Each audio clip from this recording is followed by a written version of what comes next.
Welcome back to the Deep Dive. We're here to help you get up to speed fast. Today, we're looking at something quite serious, the devastating floods happening right now in Pakistan. We've sifted through a lot of material situation reports, aid appeals, some climate analysis too. Our goal here is, well, threefold.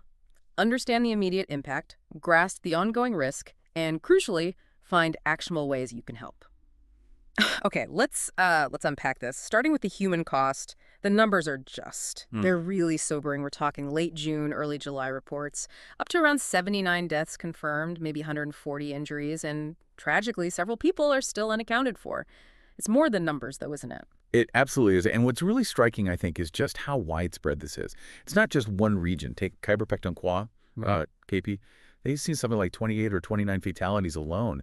And there was that horrific incident in Swat Valley. Flash floods just swept away a tourist group. Oh, I read about that. Awful. 17 people. Only 4 survived. Yeah. Beyond that, I mean, Swat, Abbottabad, Malacan houses, roads, even hillsides damage. It's extensive. Yeah, that provincial spread really jumped out at me, too. Punjab, you mentioned, 22 to 24 deaths. A lot from roof collapses, sadly affecting kids. Then Sindh, around 15 deaths, and Balochistan, maybe 5 to 7. Varied causes to electrocution, buildings collapsing. It shows it's hitting infrastructure, homes, right across these provinces, not just a localized downpour. And, well, that brings us to the bigger picture, doesn't it? Pakistan's climate vulnerability. It's consistently ranked very high globally. It's this intersection, you see, of geography, rapid glacial melt from the Himalayas feeding its rivers. Right, the Indus mainly. Exactly. Plus, increasingly intense erratic monsoon patterns. So instead of steady rain, you get these extreme downpours, Concentrate. overwhelming the systems. Which is a direct result of, well, climate change, right? Warmer air holding more moisture. Precisely. That's the mechanism. So given that context, what's the immediate worry now? Is the threat ongoing? Yes, very much so.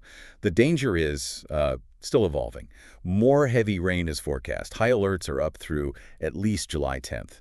And this raises that really important question.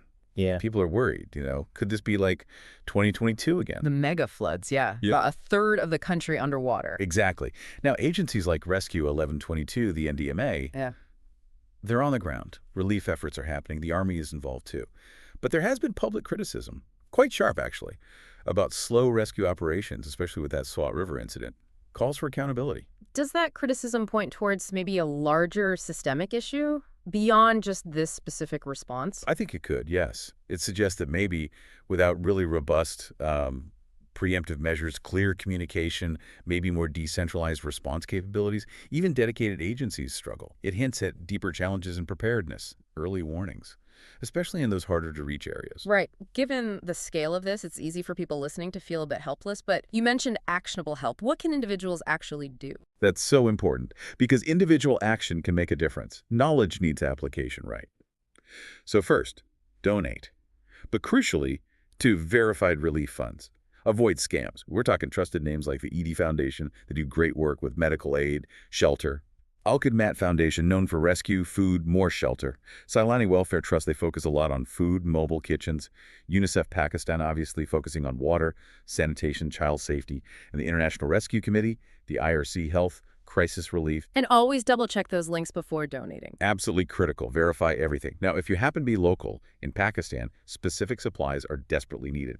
Things like blankets, clothes, cooked food if possible, bottled water, sanitary pads, ORS sachets. Practical things. Diapers, power banks, flashlights too, I imagine, maybe battery radios. Exactly. Things for basic survival and communication. Third, raise awareness. Use your social media Instagram, X, formerly Twitter, Facebook, TikTok.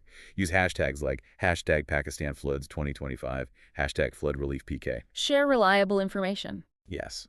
Share verified fundraisers, maybe survivor stories if appropriate, or interviews with aid workers on the ground. Amplify the need. And finally, volunteering. Even remotely, some international NGOs might need help with translation, social media, data entry, maybe crisis coordination support. Locally in Pakistan, organizations like the Red Crescent Society or even university student relief groups often need volunteers on the ground. So, looking beyond the immediate crisis, what's the long-term message here? What are the aid groups stressing for the future?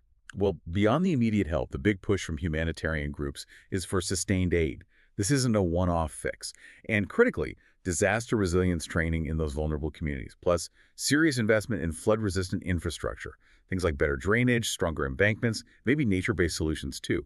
If we connect this to that bigger picture again, these floods are, frankly, a stark warning. Climate risks are intensifying, driven by those shifting monsoons and the ongoing glacial melt. Yeah, it's clear this deep dive shows the immediate devastation, absolutely. But it also really highlights how our collective action, even small actions sustained over time, a share, a donation, can genuinely contribute. It can be a ripple towards building that long-term resilience against these worsening climate threats. So, thinking about that resilience, what stands out to you as the most crucial element for supporting that resilient future?